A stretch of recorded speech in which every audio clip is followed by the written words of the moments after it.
Nakadikit pa sa inuyat yung tinginan ni Sir John G. Tsaka nung tsena yun. Nagsusubuan pa habang kumakain. Tanghaling tapat kung makipaglabutsingan, wagas. Hindi pwede ito. Very wrong.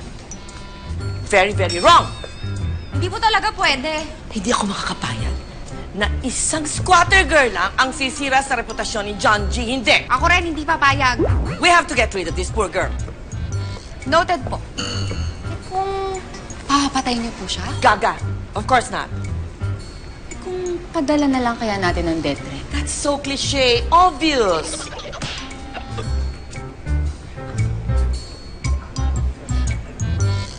Kung paligawan na lang po kaya natin siya sa ibang lalaki.